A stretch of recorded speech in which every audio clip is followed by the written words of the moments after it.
하나님의 말씀은 누가복음 23장 26절에서 31절.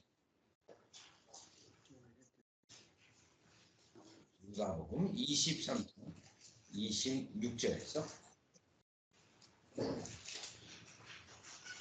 31절. 23장.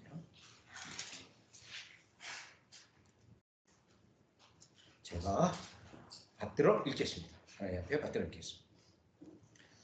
그들이 예수를 끌고 갈 때 시몬이라는 구레네 사람이 시골에서 오는 것을 붙들어 그에게 십자가를 지어 예수를 따르게 하더라. 또 백성과 및 그를 위하여 가슴을 치며 슬피우는 여자의 큰 무리가 따라오는지라. 예수께서 돌이켜 그들을 향하여 이르시되 예루살렘의 딸들아, 나를 위하여 울지 말고 너희와 너희 자녀를 위하여 울라. 보라, 날이 이르면 사람이 말하기를 잉태하지 못하는 이와 해산하지 못하는 배와 먹이지 못하는 젖이 복이 있다 하리라. 그때 사람이 산들을 대하여 우리 위에 무너지리라 하며 작은 산들을 대하여 우리를 덮으라 하리라. 푸른 나무에도 이같이 하거든 마른 나무에는 어떻게 되리요 하시니라. 아멘. 자, 오늘 본문의 말씀은 특별히 누가복음이 특별히 예수님이 골고다 십자가 처형으로 가는 그 장면들에 대하여 다른 복음서보다 더 구체적으로 자세히 묘사되고 있는 그러한 본문입니다. 오늘 본문에 나와 있는 이 구레네 사람 시몬도 마태복음하고 더 자세히 설명이 되어 있고, 또 예수님이 우는 여인들을 하여 예언의 말씀을 하신 내용도 구체적으로 잘 기록이 되어 있습니다. 그런데 사실 오늘 이 본문의 말씀은 예수님이 지금 빌라도와 제사장 이와 같은 상황 속에서 골고다로 가시는데, 여기서 예수님이 우는 여인들을 향하여 이 말씀하신 이 말씀도 독특합니다. 왜냐하면 빌라도에게는 간단하게, 대제사장에게도 간단하게 했지만 이 여인들에게 한 이 예언의 말씀은 매우 내용이 깊습니다. 사실 그 말씀은 심판의 내용입니다. 오늘 본문의 내용이. 그러면 이 본문이 그냥 심판으로만 볼 수 있는가?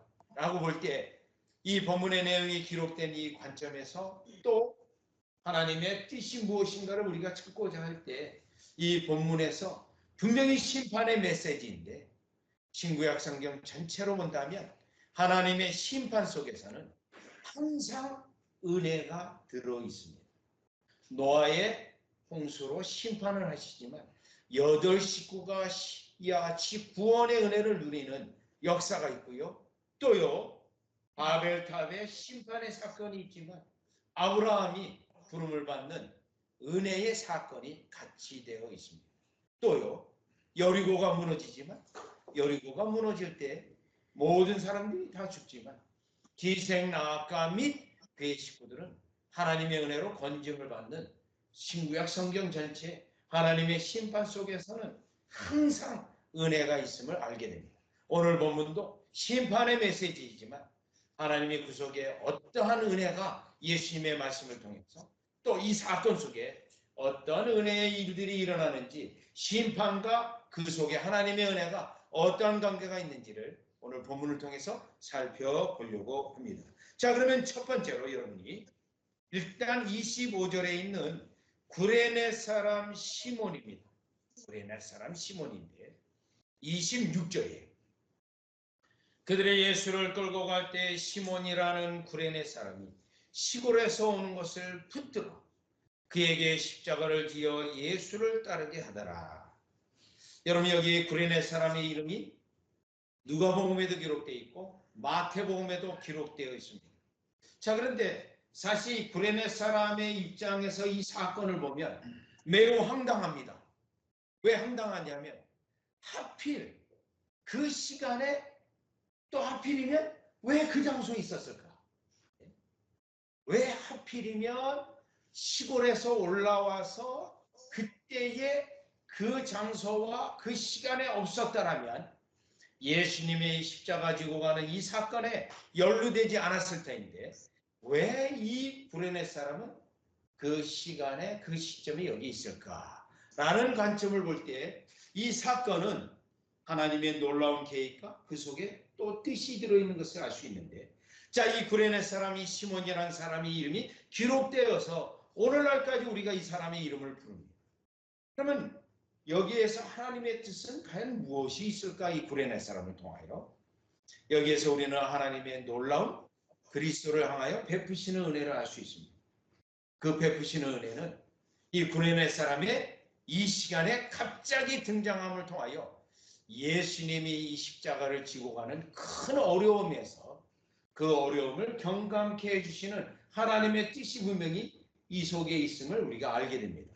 여러분, 이 본문을 볼 때 주의 깊게 이 본문을 봐야 되는데, 저도 사실 이 본문을 깊이 보기 전에는 이 구레네 사람이 이제 지나가니까 이리 오시오 하고 예수님의 십자가를 이 사람에게 지어져서 예수님은 그냥 가시고 앞서가시고, 구레네 사람이 세상적으로 보면 재수가 더럽게 없어가지고 그때 이걸 들고 가는, 그렇게 볼 수 있는데 그게 아닙니다. 여러분, 사람을 매달아서 예수님을 매달아서 그 죽이려면 기둥 사이즈라든가 크기를 볼 때 굉장한 무게를 가지고 있습니다. 그렇다면 그 본문을 자세히 26절 보시면 시골에서 오는 것을 붙들어 그에게 십자가를 지어 예수를 따르게 하더라. 요건데 십자가를 지어 예수를 따르게. 근데 예수를 따른다는 게 중요해요. 그럼 예수님이 앞장선 거거든요. 그러면 이 십자가는요, 어느 부분이 제일 무거울 거라고 생각하십니까? 그 앞에 십자가가 제일 무겁습니다. 그 부분은 예수님이 여전히 지고 계십니다. 여러분. 그리고요, 이 시몬, 구레네 사람 시몬은요, 뒤에서 붙들고 들고 따라가는 겁니다. 물론 그 따라가는 것이 그 사람도 어깨에 메었는지, 분명히 예수님이 어깨에 맨 건 분명해요. 더군다나 예수님은 지금이 뭡니까? 목수예요. 목수. 어떻게 나무를 다뤄야 되고 어떻게 운동해야 되고 누구보다도 잘 아시는 예수님이에요. 그러니 예수님의 앞에 분명히 어깨에 메고 이 구레네 사람이 손으로 이렇게 들었는지 아니면 똑같은 높이에서 그가 지고 갔는지는 알 수는 없지만 분명히 예수님이 십자가를 앞에서 지시고 시몬, 구레네 사람 시몬은 예수님을 도와서 이 무거운 것을 뒤에서 지고 갔다라는 것을 알 수가 있습니다.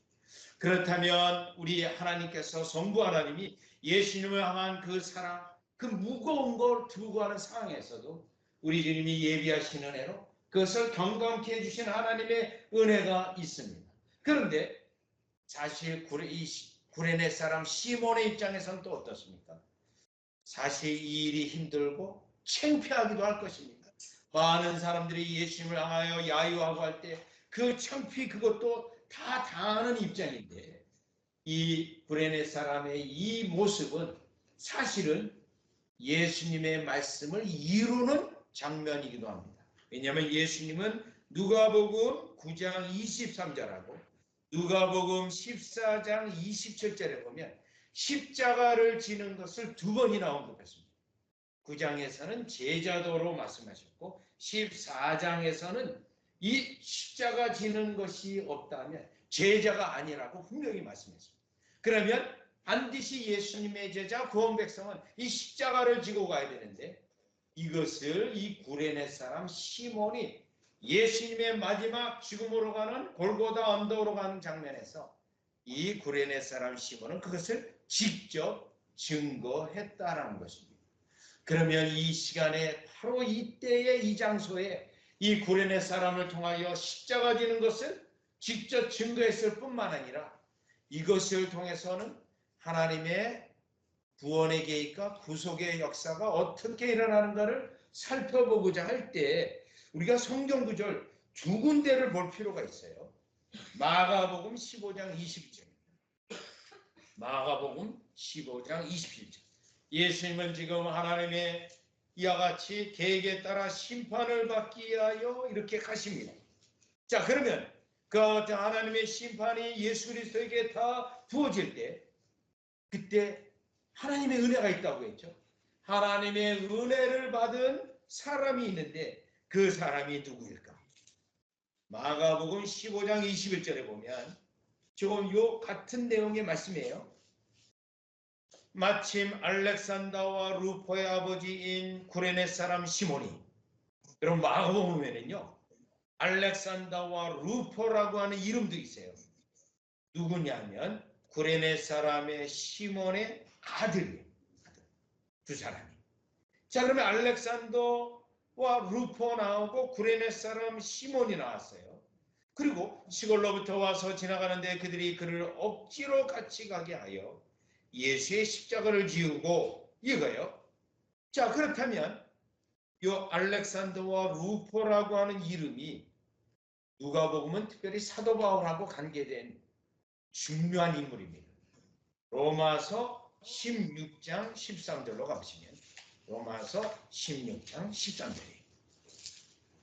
로마서 16장 13절로 가보시면, 로마서 16장 13절이에요. 자, 이 사람들의 이름이 성경에 기록되어 있습니다. 그렇게 중요할까요? 이 사람들의 이름이 복음서에와 이와 같이 서신서에 다 같이 또 기록되어 있는데 무슨 의미가 있을까요? 16장 13절을 보시면 저 안에서 택하심을 입은 루포 언급이 사도 바울의 서신서에 기록이 되어 있습니다. 그런데요, 누구요? 그의 어머니에게 문안하라. 그러면 구레네 사람 시몬의 아내예요, 아내. 그러니 성경에 이 가족의 이름이 다 언급됩니다. 지금 예수님이 십자가 죽음으로 가는데 그 십자가를 지게 한 구레네 사람 시몬이 언급되어 있는데 어머니 그리고 두 아들 다 언급되면서 지금 로마서 16장 13절이요. 그의 어머니에게 문안하라. 그의 어머니는 곧 내 어머니라. 사도 바울이 자신의 어머니라고까지 말하는 그러한 믿음의 사람들입니다. 그렇다면 다시 누가복음 23장 26절로 와서서 이 구레네 사람 시몬이 하필이면 그 시간에 그 장소에 있어서 예수님의 십자가를 지고 가는데 뒤에서 함께 지고 가도록 했는가? 이 사건에서 무엇을 알 수 있냐면 하나님이 지금 심판의 역사 장소에 가는데 그 시간에도 하나님의 구원의 은혜를 베풀고 받을 백성은 이와 같이 은혜를 받는다는 겁니다. 그 사람이 누군가요? 이 구레네 사람 시몬입니다. 그리고 그의 가정입니다. 그의 아내도 포함되고 있습니다. 아들의 이름도 포함되고 있습니다. 이것은 무엇을 말하냐면 하나님이 예수님의 십자가 죽음으로 하나님의 모든 심판을 자신이 받는데 그 가운데 하나님은 구원하실 백성을 구원하고 믿음을 일으킬 백성을 믿음을 일으키고 또 제자도의 모습을 보일 사람으로 이 사람을 세웠다는 사실을 우리가 깨달을 수 있는 것입니다. 따라서 우리가 여기서 깨달을 수 있는 것은 하나님께서 자신이 구원할 백성은 이와 같이 특정한 장소에 있게 하시고 특정한 시간에 있게 하셔서 그 역사 속에 하나님의 구원의 은혜를 얻게 하시는 것이 하나님의 통상적인 은혜의 방식이고요. 그렇다면요, 어떤 방식도 있냐면 베드로전서 1장에 보시면 우리가 아까 오전에 성경 공부할 때 베드로전서 1장 1절에 거기 갑바도기와 분도, 아시아와 장소들이 쭉 언급되어 있지 않았습니까? 거기에 흩어진 나그네 유대인을 언급했어요. 그런데 그 베드로전서를 주의 깊게 보고 베드로후서도 보면 유대인들입니다. 그 유대인들은 흩어져 있는 유대인들이에요. 예루살렘에 있는 유대인이 아니고요. 그들은 흩어져 있기 때문에 예수 그리스도의 복음을 듣게 되어지고 그리고 성도가 된 하나님의 구원 백성이 된 것을 알 수 있습니다. 자, 그러면 그들에게는요, 하나님께서 예루살렘을 떠나게 하고 흩어지게 해서 그곳에서 구원의 은혜를 얻게 하신 것을 확인해 볼 수 있다는 겁니다. 따라서 오늘 누가복음 23장 26절에서 나타난 하나님의 첫 번째 은혜는 하나님의 심판 가운데 자신이 구원할 백성은 그가 어느 곳에 있든지 부르든지 아니면 흩트든지 자신의 언약 백성으로 세우시고 은혜를 얻게 하시는 역사를 깨달아 볼 수 있다는 것입니다. 자, 그러면 두 번째, 오늘 이 본문의 말씀은 분명히 영적 분위기가 심판의 메시지예요. 자, 그 심판의 메시지를 누구에게 하는가? 이게 중요한데 27절로부터 보시면 누가복음 23장 27절이에요. 또 백성과 및 그를 위하여 가슴을 치며 슬피 우는 여자의 무리가 따라오는지라. 예루살렘 여인들이 예수님이 십자가 지고 가는데 따라오고 있어요. 울고 있습니다. 자, 이 여인들은 사실 예루살렘에 있는 여인들이에요. 그들 가운데는 예수님의 말씀을 듣고 또 예수님의 치유의 은혜로 은혜를 입을 가능성도 있고 그렇지 않을 가능성도 있습니다. 그런데 분명한 것은 이들이 대부분이 예루살렘에 있는 여성들이라는 것입니다. 그러면 예루살렘에 있는 여인들이 왜 이 시간에 울까요? 예수님을 사랑해서 울까요? 예수님을 존경했기 때문에 울까요? 그런데 이 본문의 내용을 보면 그런 것 같지는 않습니다. 왜냐하면 27절 다시 보세요. 그를 위하여 가슴을 치며 슬피 우는 여자의 큰 무리가 따라오는지라. 아이들은 예루살렘에 있으면서 로마법에 의하여 십자가 처형의 끔찍함을 보고 또 유다 사람 하나가 저렇게 또 끔찍한 죽음을 당하는구나 하고 그거에 대한 연민과 동정의 울음이라는 것을 알 수가 있습니다. 그러한 여인들에 대해서 예수님이 지금 예언의 말씀을 28절에서 31절까지 한 거예요. 그렇다면 그 예언의 말씀이 무엇인가를 보면 28절이에요. 예수께서 돌이켜 그들을 향하여 이르시되 이 일도 예산 일이 아닙니다. 예수님이 돌이켜 그들을 봤습니다. 그럼 보통 예수님이 돌이키는 경우는 특별한 말씀을 할 때예요. 그렇지 않으면 그냥 무시하고 가십니다. 가나안 여인 마태복음 15장 21절에 돌이켜 그 여인을 보고 은혜를 베풀기 시작하거든요. 이 부분도 예수님이 돌이켜 그들을 향하여 말씀합니다. 내용은요. 예루살렘의 딸들아 나를 위하여 울지 말고 너희와 너희 자녀를 위하여 울라.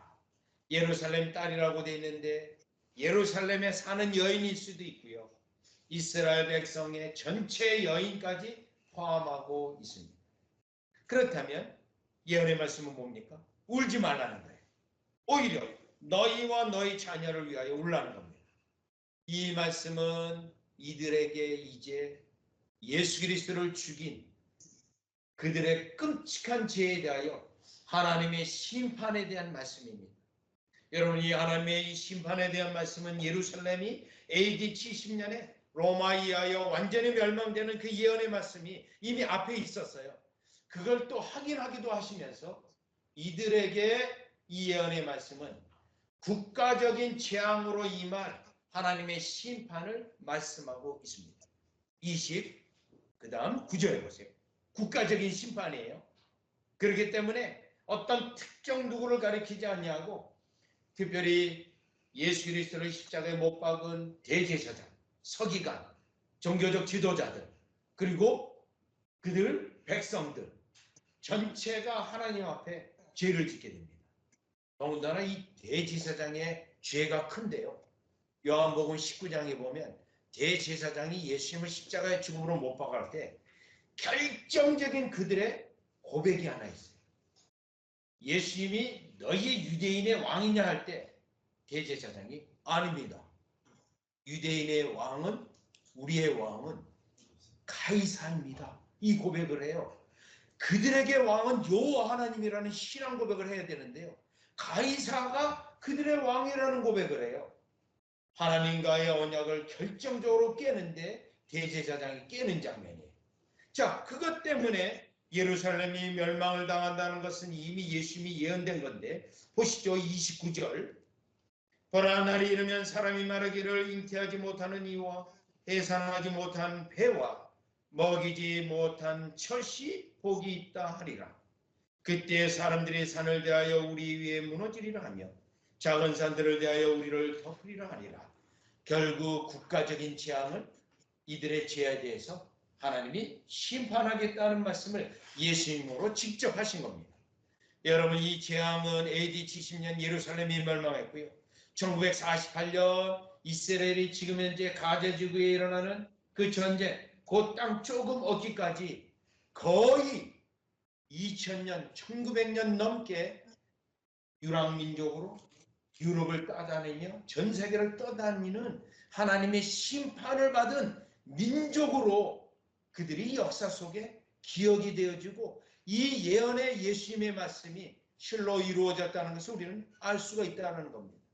그렇다면 우리가 두 번째 깨달을 수 있는 것은 이들의 죄로 인하여 예수님의 심판의 메시지는 국가적인 심판의 재앙으로 심판한 메시지라는 것입니다. 그렇다면 오늘날 2000년이 지난 우리에게는 과연 어떤 의미가 여기에 있습니까? 이 부분은 로마서 13장 1절에 보면 특별히 위정자라든가 국가의 지도자들이 하나님으로부터 권세가 나왔다라고 말합니다. 그 말씀은 그들이 하나님을 인정하지 아니하고 하나님의 주권을 무시하고 인간적으로 때때로는 인간을 영광을 위해 일했다면 그에 대한 하나님이 심판이 있다라는 겁니다. 구약 성경에서는 우리가 하나님이 이와 같이 국가적인 재앙으로 심판하는 것을 역사적인 예를 뚜렷이 볼 수 있는데 여러분이 아수르가 예루살렘을 침공했고 그 다음에요 바벨론이 침공했고 그 다음에요 페르시아 그 다음에 헬라 제국이 결국 예수님 오실 때까지 로마 제국이 그 역사 속에 하나님이 그 민족들을 어떻게 심판했는지 역사를 볼 수가 있다는 것입니다. 따라서 이 본문 두 번째 말씀은 이 하나님의 심판이 그 민족이 때때로 하나님 앞에 바로 서지 못하거나 위정자들이 하나님을 대적한다거나 하나님의 역사를 거스르는 경우 반드시 하나님이 심판하신다는 내용도 우리가 이 예언의 말씀 속에 깨달아 볼 수 있습니다. 그래서 우리는 때때로 이 대한민국이라는 백성이라는 공동체 속에서 교회가 하나님 앞에 바로 서고 그 교회가 선지자적 기능을 해서 세상에 선지자로 정치자 하는 사람들에게 때로는요 이 민족의 영적 어두움에 대하여 분명히 선언하는 교회와 또 성도들이 되어야 한다는 사실을 우리는 깨달아 볼 수가 있습니다. 여러분들이 잘 알고 있는 6.25 전쟁은 여러분 6.25 전쟁이 일어났을 때요 우리 한국 사회에 안 알려진 사건이 하나 있어요. 낙동강 전투로 이제 얼마 남지 않았습니다. 낙동강 전투요. 그때 연합군이 계획을 한 게 있어요. 이 한반도가 이제 공산주의로 이제 끝나겠구나. 대비책을 마련하는 것이 있습니다. 그 당시요. 그 대비책은 대만에서 일어났던 일을 이 한반도에서도 해야 되지 않겠는가 해서요. 대만처럼 이와 같이 공산당이 일어나서 이 자유주의, 민주주의를 하는 사람들이 대만으로 도망간 거 아닙니까? 그래서 1948년에 대만 정부가 수립된 거 아닙니까?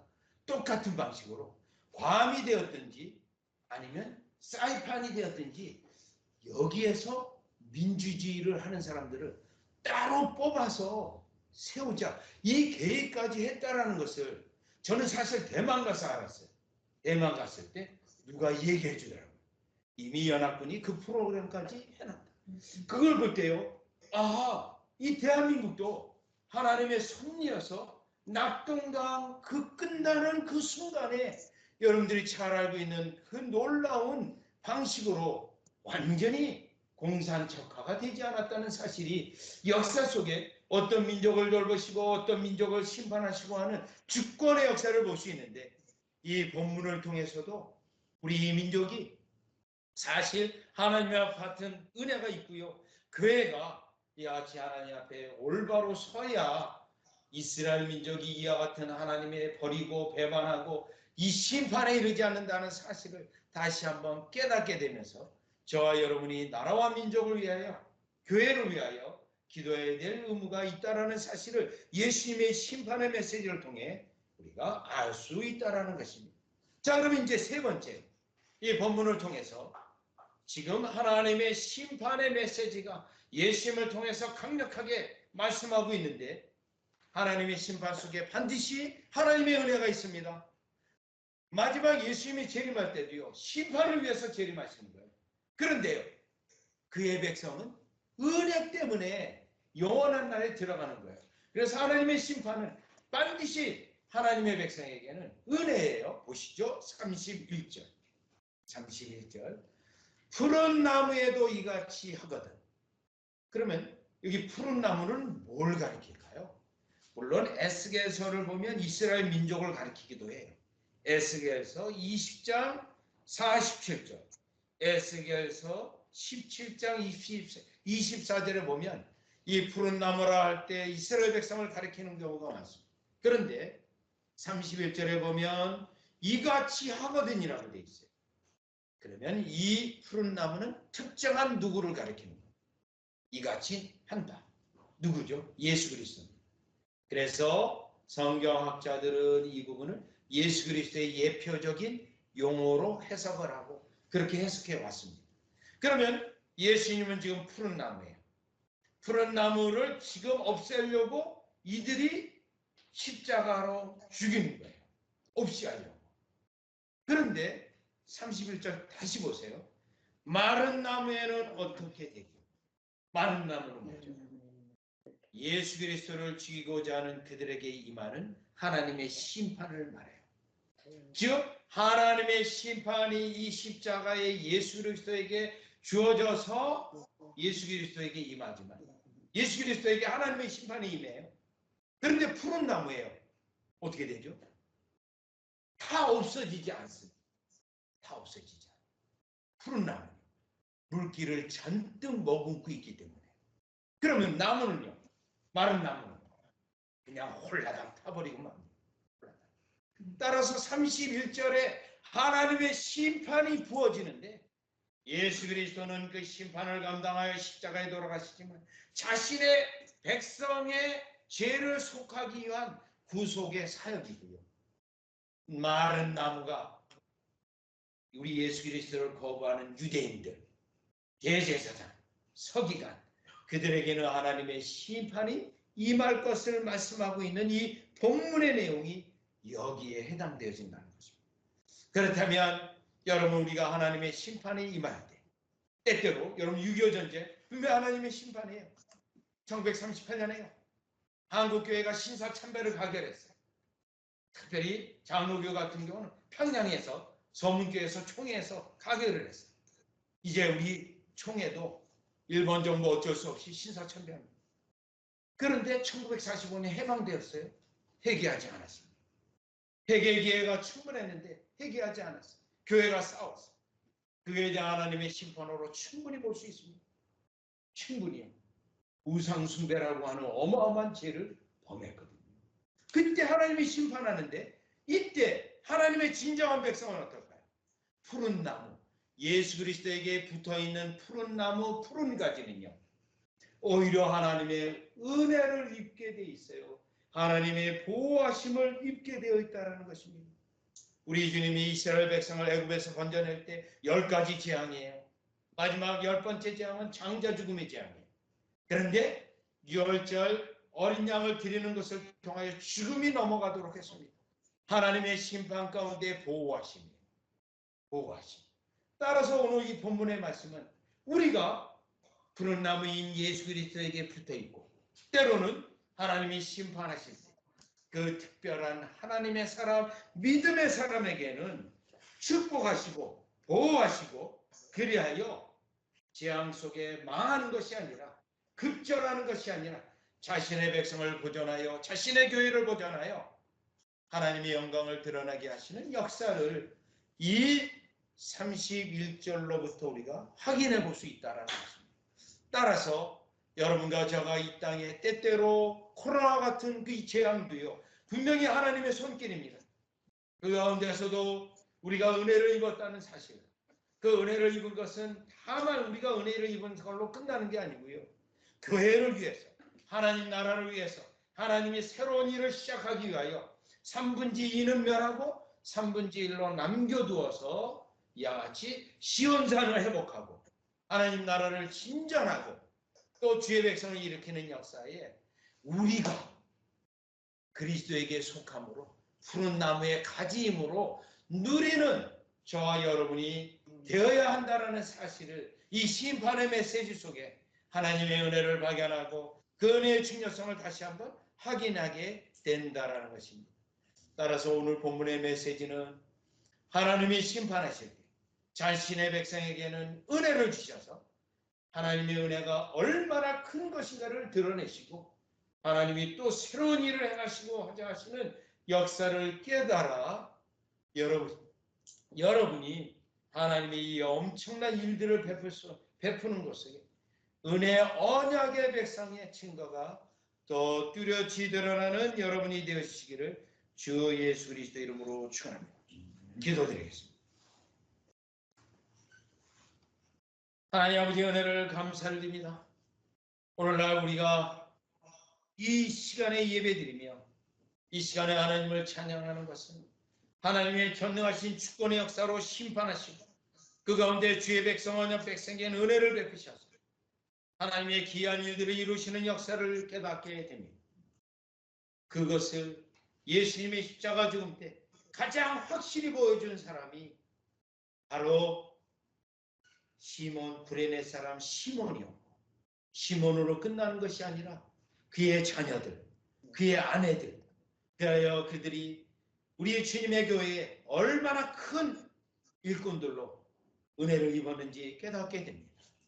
바로 우리가 그와 같은 우리가 되게 하여 주시고 푸른 나무인 그리스도에게 붙어있는 한 요한복음 15장에 있는 것처럼 푸르른 나무처럼 열매를 맺게 하시고 항상 과실을 맺는 우리로 복되게 하여 주시옵소서. 결국 악인은 하나님이 심판한다. 그때까지 또한 인내하고 주님의 역사를 바라보는 우리 되게 하여 주시옵소서. 예수님의 이름으로 기도드리옵나이다.